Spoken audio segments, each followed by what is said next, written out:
Durante 872 días, la ciudad de Leningrado soportó uno de los asedios más horribles en la historia de la humanidad. No fue conquistada, no fue ocupada, solo la fueron matando de hambre poco a poco. Familias enteras colapsando por el hambre. La gente hervía cinturones de cuero para hacer sopa. Los cuerpos se congelaban en las calles y eran arrastrados en trineos de niños. Y dentro de un instituto de investigación, los científicos murieron de hambre, rodeados de toneladas de semillas comestibles que se negaron a comer porque creían que proteger el futuro era más importante que salvarse a sí mismos. Casi 1 millón de civiles morirían durante el asedio. Sin embargo, de alguna manera, la ciudad nunca se rindió. Y hoy vamos a adentrarnos en el asedio de Leningrado, desde la escalofriante orden de Adolf Hitler de dejar que la población muriera de hambre hasta el helado camino de la vid a través de un lago que se convirtió en la única vía de supervivencia de la ciudad. Desde el diario de una joven que se convirtió en uno de los documentos más sobrecogedores de la Segunda Guerra Mundial, hasta una sinfonía interpretada por músicos hambrientos mientras caían bombas a su alrededor. Esta es una historia mórbida pero importante sobre la humanidad en su peor momento. Así que siéntate, relájate y bienvenido a History Camp.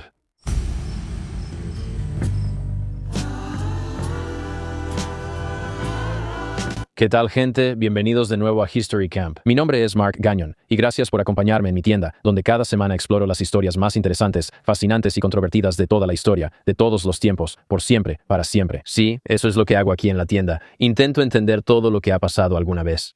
Y cada día se hace más historia, y hay más cosas de las que tenemos que leer. Pero hoy tenemos una gran historia. Muy bien. Solo por hoy voy a decir, ¿sabes qué?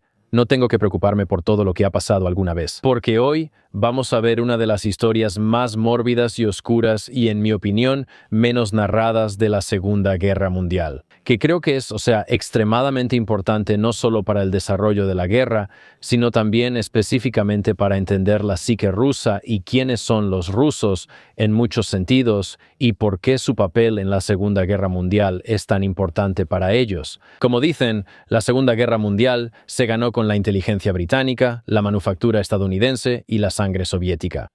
Y este es el episodio por el que entenderás por qué la última parte es tan significativa.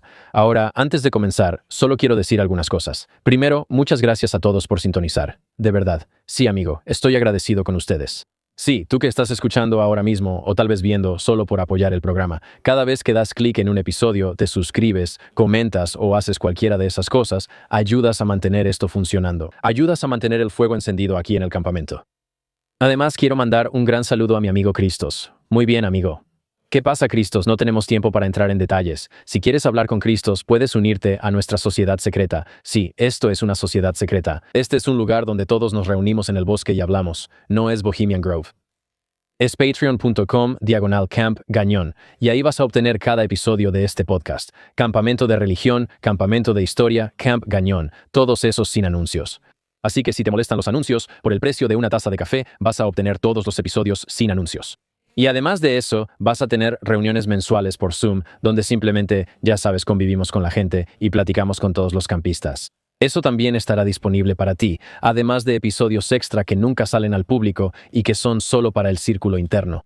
Ahora, dejando todo eso de lado, vamos a entrar en el asedio de Leningrado. Ahora, para entender por qué Leningrado era importante en ese momento, tenemos que entender lo que representaba. Y no era cualquier ciudad soviética. Bien, Leningrado, que hoy se conoce como San Petersburgo, fue la antigua capital del Imperio ruso. Pedro el Grande la construyó desde cero a principios del siglo XVIII como la ventana de Rusia hacia Occidente. Era la joya de la corona de la civilización rusa, la cima de todo lo que la cultura rusa podía aportar. El hogar del Museo del Hermitage, el Teatro Mariinsky, universidades de clase mundial y un legado cultural masivo que rivalizaba con centros culturales como París y Viena. Y para 1939 era responsable del 11% de toda la producción industrial soviética. Y el nombre en realidad es interesante. Originalmente se llamaba San Petersburgo en honor a Pedro el Grande. Y luego sintieron que era un poco demasiado alemán, así que lo cambiaron a Petrogrado. Y luego lo renombraron a Leningrado, obviamente, en honor a Vladimir Lenin en los años 20. Y luego, después de la caída de la Unión Soviética en los años 90, creo que en el 91 fue cuando le devolvieron el nombre de San Petersburgo. Así que ha tenido todo tipo de nombres diferentes, y ahora lo conocemos como San Petersburgo, pero en la época de la que estamos hablando era solo Leningrado. Y para Hitler, este lugar representaba algo completamente diferente. Fue el lugar de nacimiento de la revolución bolchevique, la ciudad donde Lenin inició el levantamiento comunista en octubre de 1917, y en la mente de Hitler, Leningrado no era solo un objetivo estratégico, era la cuna ideológica de todo lo que él despreciaba. Y tomarla o saquearla, ya sabes, básicamente destruir todo el lugar sería para él y el régimen nazi una victoria simbólica y poética. Así que cuando comenzó la Operación Barbarroja, que es la invasión alemana a la Unión Soviética, el 22 de junio de 1941, el Grupo de Ejércitos Norte tenía un objetivo principal: tomar Leningrado. El avance fue asombroso. Las fuerzas alemanas recorrieron cientos de millas en solo unas semanas, aplastando las defensas soviéticas que aún estaban tambaleándose por las purgas catastróficas de Stalin contra la dirigencia militar a finales de los años 30. Y para el 8 de septiembre de 1941, las fuerzas alemanas y finlandesas habían completado el cerco. Cada vía férrea, cada carretera, cada ruta de suministro hacia la ciudad fue completamente cortada, y aproximadamente 3 millones de personas quedaron atrapadas dentro del cerco. Ahora, aquí es donde la cosa se pone un poco fea, y cuando digo un poco, en realidad quiero decir extremadamente. Hitler no quería tomar la ciudad. Él no quería pelear casa por casa como después tendrían que hacerlo en Stalingrado. En cambio, él emitió una directiva que ahora se conserva en los archivos militares alemanes, en la que se establece que Leningrado no debía ser ocupada. Según las directivas enviadas al Grupo de Ejércitos Norte, el 29 de septiembre de 1941, él dijo que, después de la derrota de la Rusia soviética, no puede haber ningún interés en la existencia continua de este gran centro urbano. Tras el cerco de la ciudad, las solicitudes para negociar la rendición deberán ser rechazadas, ya que el problema de reubicar y alimentar a la población no puede ni debe ser resuelto por nosotros. O sea, ese es un documento tan morboso y malvado como te puedas imaginar. Piensa en lo que eso significa. O sea, es como un párrafo diplomático adornado, ya sabes, pura palabrería, pero esa es la cita exacta. Es hacer pasar hambre deliberadamente a 3 millones de seres humanos.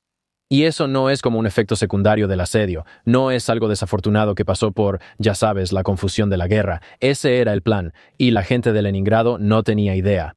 Y cuando comenzó el asedio, la ciudad tenía aproximadamente un suministro de comida para 30 días. El liderazgo soviético no logró evacuar a la mayoría de la población civil a tiempo. En parte por la incredulidad de que los alemanes avanzarían tan rápido, en parte por el caos burocrático. Básicamente, eso retrasó todo, y en parte porque Stalin inicialmente prohibió la evacuación. Ya sabes, este es el centro cultural. Si todos se van, lo ven como una derrota. El 8 de septiembre, bombarderos alemanes atacaron los almacenes Badajev, que eran uno de los principales depósitos de alimentos de Leningrado, y almacenaban especialmente grandes cantidades de reservas de azúcar y harina. Miles de toneladas se incendiaron, y más tarde los ciudadanos cavaron la tierra quemada debajo de los almacenes, hirviendo el suelo empapado de azúcar, tratando de extraer las calorías que pudieran.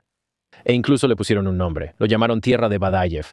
Quiero decir, esto es lo que el régimen nazi le hizo a la gente de Leningrado, literalmente haciéndolos cavar y comer tierra. A eso llegaron las cosas al final.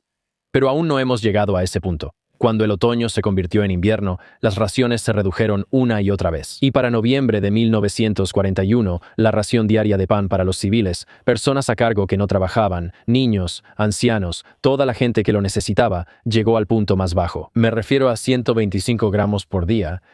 Eso es como el tamaño de la palma de tu mano. Y hasta llamarlo pan es ser generoso. Para ese momento, el pan solo se mezclaba con celulosa, salvado y otros rellenos básicamente para rendir la harina. Los trabajadores recibían 250 gramos y los soldados en el frente recibían 500 gramos. Piensa en eso, 125 gramos. Se suponía que eso debía mantener con vida a un ser humano durante semanas y semanas, meses incluso. Y por supuesto, como puedes imaginar, no podía. Oye, rápido, la mayoría de las personas que ven este canal no están suscritas, y cuando te suscribes ayudas a que el canal crezca y te mantienes al tanto de cada nuevo contenido. Campamento de religión, campamento de historia y Camp Gagnon. Ahora, volvamos al tema. El número de muertes solo en diciembre de 1941 llegó a unas 53,000 personas. Para enero de 1942 fue aún peor. La gente simplemente se desplomaba en las calles y nunca se levantaba. Los cuerpos se amontonaban en los departamentos, en las escaleras y en los patios. El suelo estaba completamente congelado por el duro invierno soviético y ni siquiera podías cavar para hacer tumbas. Así que los cadáveres de las personas simplemente se apilaban en parques y cementerios, en cualquier lugar donde hubiera espacio. Y el frío, o sea, ya sabes, hay memes sobre el invierno ruso, pero es implacable, especialmente en este periodo. El invierno de 1941 a 42 fue uno de los más duros registrados, con temperaturas que bajaron hasta menos 30 grados Celsius, eso es menos 22 grados Fahrenheit. Y el suministro de agua de la ciudad simplemente se congeló, los sistemas de alcantarillado se congelaron, no hay electricidad, no hay calefacción. La gente quemaba muebles o libros, cualquier cosa combustible, solo para sobrevivir una noche más. Y luego vinieron las cosas que, ya sabes, son más difíciles de discutir en cualquier tipo de entorno académico. La inanición provoca algo inimaginable en la mente humana y en el espíritu humano en general. A medida que la hambruna empeoraba, empezaron a surgir reportes de canibalismo. La Policía Secreta Soviética, la NKVD, estableció una unidad dedicada para investigar realmente estos casos. Y durante el asedio, más de 2.000 personas fueron arrestadas por cargos de canibalismo. Algunos casos involucraban consumir personas que ya habían muerto. Otros eran incluso más oscuros que eso. Las autoridades soviéticas se vieron obligadas a clasificar el canibalismo en dos categorías. Una, usar la carne de cadáveres, y dos, asesinato con el propósito de obtener comida, y está documentado que ambas cosas estaban ocurriendo. Ahora, obviamente, esto no era algo que el gobierno soviético quisiera que el mundo supiera, así que durante décadas después de la guerra, el horror completo de lo que sucedió dentro de la ciudad en realidad, suprimido por los soviéticos. La narrativa oficial se centraba en, ya sabes, el heroísmo y la resistencia, por supuesto, porque de eso hubo mucho. Pero el panorama completo incluye la desesperación que llevó a personas comunes y buenas a cometer estos actos impensables. Y aquí está el asunto. Incluso en lo más profundo de esa oscuridad, algo extraordinario estaba sucediendo. La ciudad se negó a rendirse. Y el acto más extraordinario quizás de todo el asedio, en realidad apenas estaba comenzando. Así que si miras un mapa de Leningrado durante la guerra, lo cual sería genial si pudieras mostrarlo, Jristos, básicamente puedes ver el cerco en el mapa. Fuerzas alemanas al sur y al oeste. Tenías las fuerzas finlandesas al norte, y la única brecha estaba al noreste, cruzando el lago Ladoga, el lago más grande de toda Europa. Y puedes verlo justo aquí, así que obviamente tienes, como dijimos, a los finlandeses en el frente, en el lado norte. Y luego tienes el lago Ladoga del otro lado, en el lado este de Leningrado.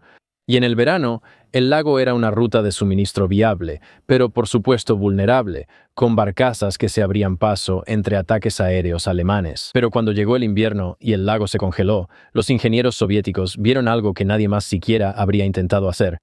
Construyeron un camino sobre el hielo.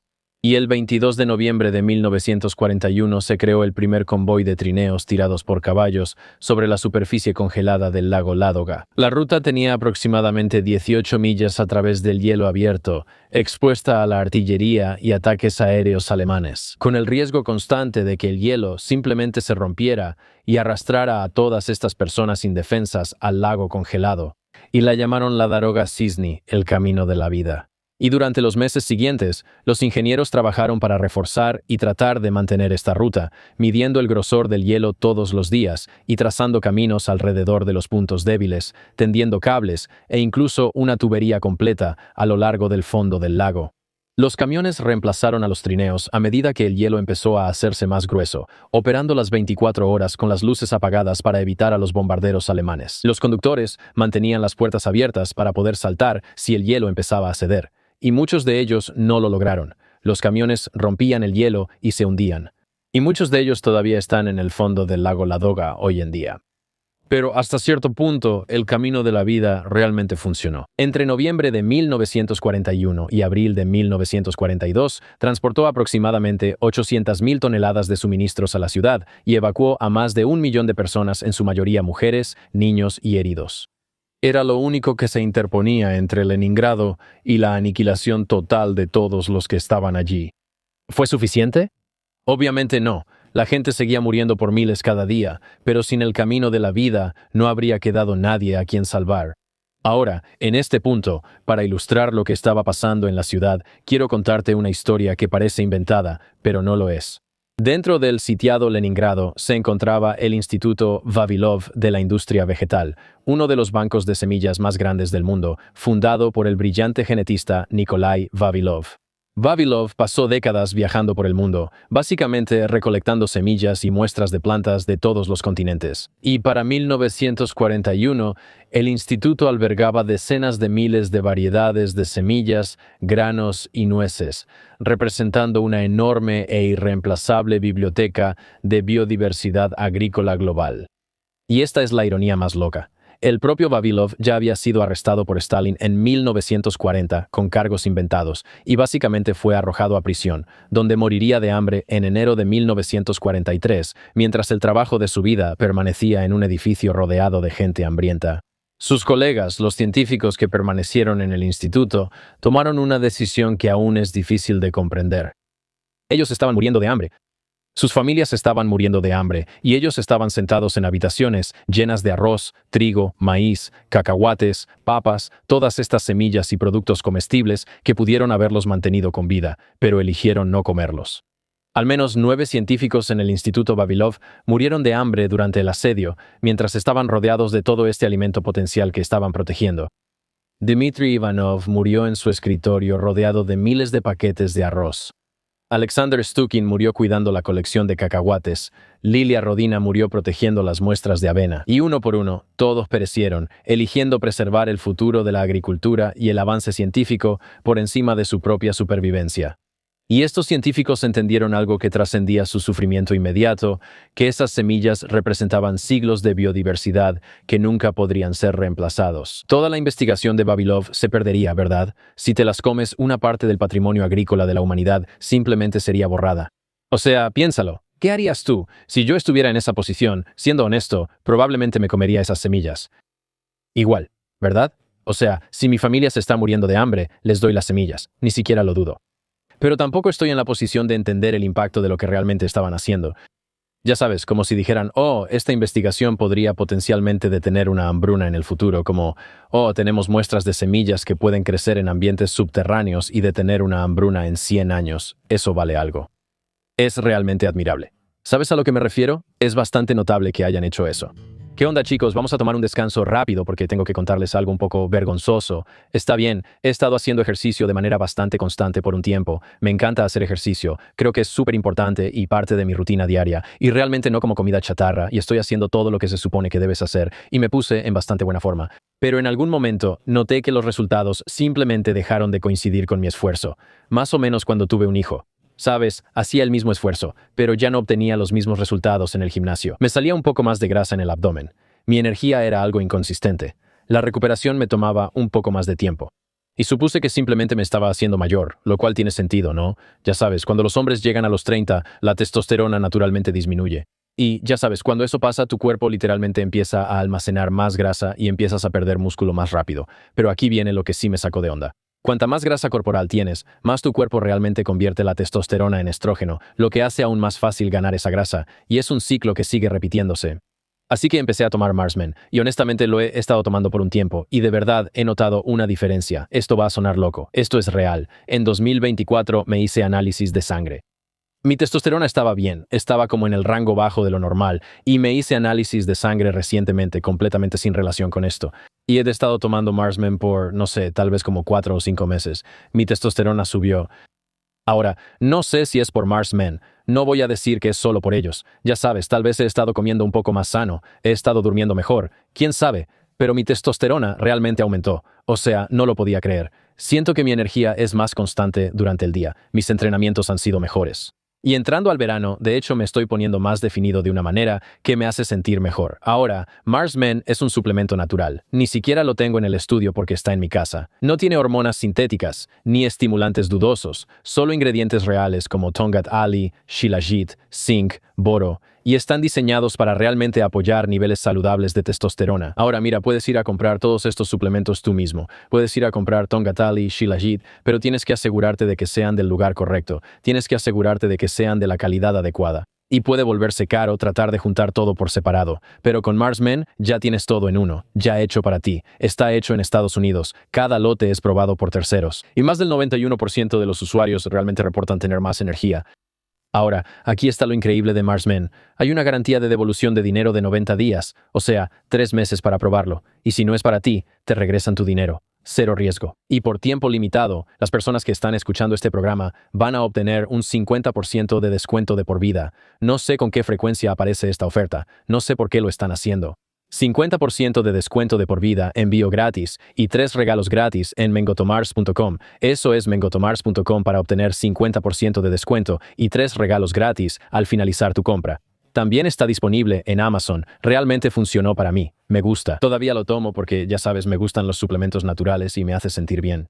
Ahora, cuando te pregunten dónde lo escuchaste, diles que la buena gente de Camp Gagnon te mandó. Realmente ayuda al programa más de lo que imaginas. ¿Qué onda, muchachos? Vamos a tomar un descanso rápido porque quiero contarles una historia de miedo. Sí, específicamente para los hombres, ¿de acuerdo? Imagina que vas a salir con tu esposa, ¿de acuerdo? Están cenando, ya sabes, se toman unas copas, el ambiente está bien, y regresan a tu departamento, a tu casa, las luces están bajas, tienes un poco de Miguel sonando en la radio, y de repente te das cuenta de que tu amigo dice, sí, bro, la neta estoy bien. Y tú como, espera, ¿qué? Estamos listos para empezar. Y tu amigo dice, no, bro, la neta esta vez paso. Estás intentando de todo, ¿ok? Y tu esposa solo te mira como, bueno, ¿sí vamos a hacer esto o qué? Y tienes que decir tal vez mañana.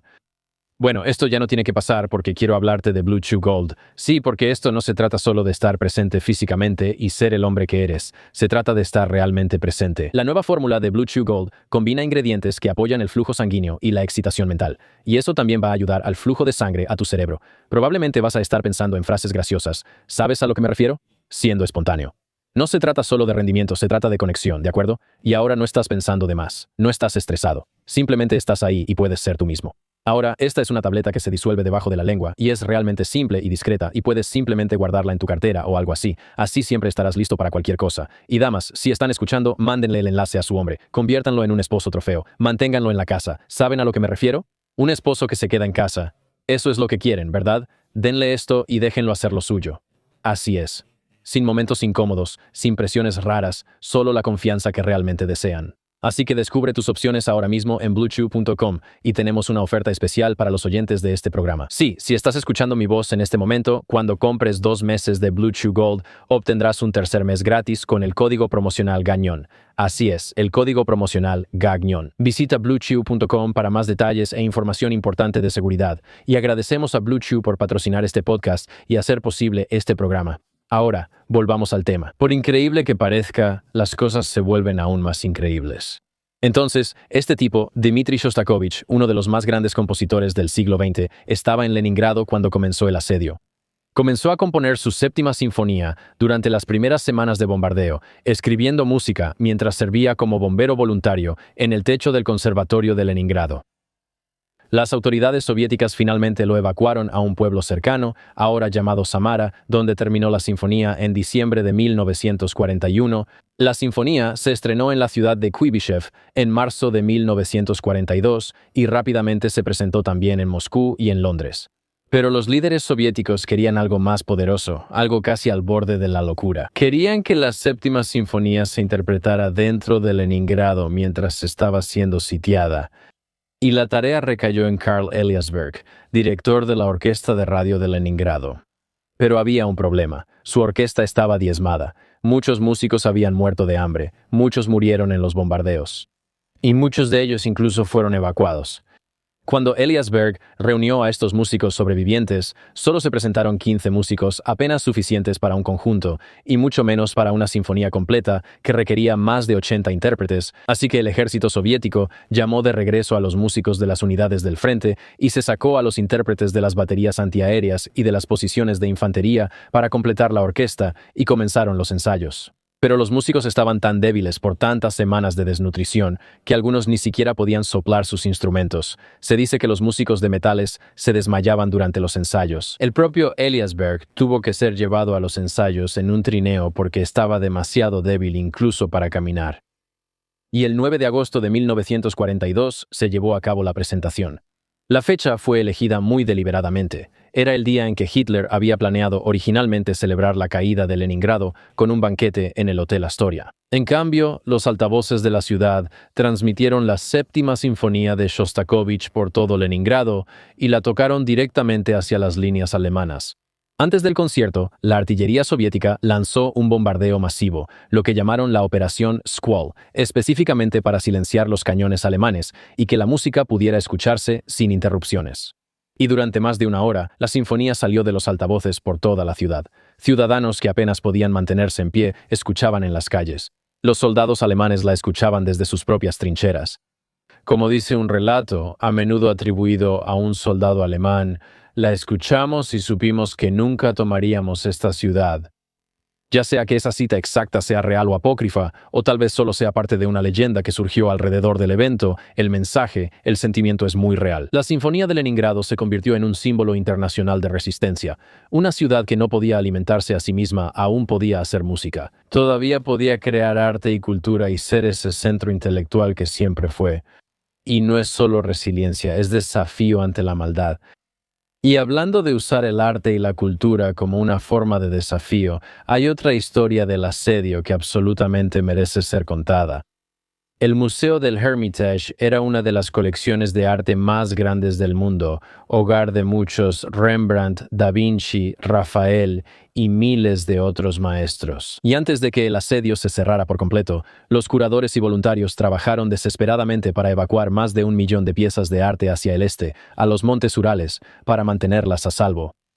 Pero luego, los miles de trabajadores del museo se quedaron en el espacio vacío. Y aquí viene la parte loca. Las galerías quedaron completamente vacías. Todo lo que quedaba eran solo marcos vacíos colgados en las paredes donde solían estar las pinturas. Sin embargo, los guías continuaron dando recorridos. Se paraban frente a estos espacios en blanco y describían esas obras maestras desaparecidas solo de memoria, la pincelada, la composición, la historia de cada pieza, la historia, como si las pinturas aún estuvieran ahí, y los visitantes simplemente recorrían estos pasillos vacíos mientras el personal hambriento describía las obras de memoria. Y algunos de esos trabajadores del museo murieron durante el asedio mientras custodiaban un edificio lleno de nada más que los marcos. Pero esos marcos eran esperanza de alguna manera, era una creencia, era una promesa de que el arte volvería, de que la ciudad sobreviviría y de que la cultura que existía ahí valía la pena preservarla, incluso cuando las paredes estaban completamente vacías y la gente se moría de hambre. Quiero decir, todas estas historias, ya sabes, la sinfonía que se interpretó, las semillas que no se comieron, los marcos vacíos, Leningrado seguía insistiendo en la civilización incluso cuando el mundo civilizado ya la había abandonado. Entre los millones atrapados dentro de Leningrado estaba una niña de 11 años llamada Tania Savicheva. Tania llevaba un pequeño cuaderno, apenas más grande que, ya sabes, como un pasaporte o algo así. Y en él, ella registraba lo que le estaba pasando a ella y a su familia. Y las anotaciones son simplemente devastadoras por lo mórbidas y simples que son. Ella solo escribía fechas y nombres, y aquí hay algunos ejemplos. Y me disculpo, no hablo ruso, así que si pronuncio mal alguno de estos nombres, no es intencional. Solo dice, Xenia murió el 28 de diciembre a las 12:30 de la mañana de 1941. Siguiente entrada, abuela murió 25 de enero a las 3 en punto de 1942. Leka murió 17 de marzo a las 5 de la mañana de 1942. Tío Vasya murió 13 de abril a las 2 de la madrugada de 1942. Y los nombres siguen y siguen y siguen hasta que solo quedan 3 entradas finales. Los Savichev están muertos. En la siguiente entrada, todos están muertos. Y en la última entrada solo queda Tania. Tania fue evacuada de Leningrado finalmente, pero su salud ya había sido destruida por el asedio. Murió de tuberculosis intestinal el 1 de julio de 1944 en el hospital de la ciudad de Shatsky. Solo tenía 14 años en ese momento. Y su diario se ha convertido en uno de los símbolos más reconocidos del costo humano del asedio. Y hoy se encuentra en un museo en San Petersburgo, 9 páginas que documentan el asesinato de toda una familia. Quiero decir, generaciones de linajes completamente borrados del mapa, escrito con la letra de un niño. Un complejo conmemorativo en el Cinturón Verde de la Gloria, a lo largo del camino de la vida, está dedicado a su memoria. Pero la realidad es que hubo miles de Tanias, cientos de miles en realidad. Me refiero a niños que vieron morir a sus padres. Padres que simplemente vieron morir a sus hijos, familias enteras que simplemente desaparecieron de la faz de la tierra, dejando atrás nada más que nombres y fechas en tarjetas de racionamiento. Ahora, el asedio no terminó en un solo momento dramático. No fue alguna, ya sabes, fuerza sobrenatural, ni héroes llegando para salvar la situación. Fue algo que se desgastó durante meses y años. Y en enero de 1943, el ejército soviético lanzó la Operación Iskra u Operación Chispa, que abrió un estrecho corredor a través de las líneas alemanas justo al sur del lago Ladoga. La brecha tenía solo, ya sabes, un par de millas de ancho y estaba bajo fuego constante, pero permitió que se construyera un ferrocarril, la llamada Camino de la Victoria, lo que aumentó enormemente el flujo de suministros hacia la ciudad. La liberación total no llegaría sino hasta un año después, el 27 de enero de 1944, después de que una ofensiva soviética masiva hiciera retroceder a las fuerzas alemanas a lo largo de todo el frente. El sitio de Leningrado fue levantado oficialmente. Y esa noche, la ciudad celebró con 324 cañones de artillería, disparando un saludo de 24 salvas sobre el río Neva. 872 días, 2 años, 4 meses y 19 días, uno de los asedios más largos y mortales de una ciudad importante en la historia moderna. Y las cifras son simplemente horrendas, difíciles de comprender, incluso ahora. Los historiadores estiman que aproximadamente entre 800.000 y 1 millón de civiles perecieron dentro de la ciudad, y el número total de muertos, incluyendo soldados y aquellos que murieron durante las evacuaciones, alcanza aproximadamente entre 1.1 y 1.3 millones. La gran mayoría de las muertes de civiles fueron causadas por la inanición. Y en comparación, el número total de muertes de civiles británicos durante toda la Segunda Guerra Mundial fue de aproximadamente 67.000. Después de la guerra, Leningrado recibió el título de ciudad heroica por parte del gobierno soviético, siendo una de solo 12 ciudades en recibir ese honor. El sitio se convirtió en un elemento fundamental de la identidad soviética, prueba de que el pueblo ruso podía soportar cualquier cosa, sobrevivir a cualquier cosa, superar cualquier cosa. Y el 27 de enero todavía se conmemora como el día del levantamiento del bloqueo, y en San Petersburgo sigue siendo una de las fechas más solemnes de todo el calendario. Ahora, por supuesto, cuando se observa un evento histórico trágico, siempre surge una pregunta, ¿verdad? O sea, ¿qué podrían haber hecho? ¿Qué más podrían haber hecho? ¿Hay algo que podrían haber hecho diferente? Quiero decir, ¿había alguna forma de negociar?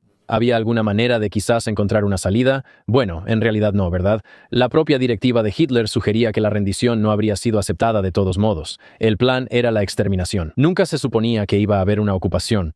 Algunos historiadores argumentan que la defensa de Leningrado mantuvo ocupadas a tantas fuerzas alemanas que podrían haber sido enviadas a Moscú o al Frente Sur.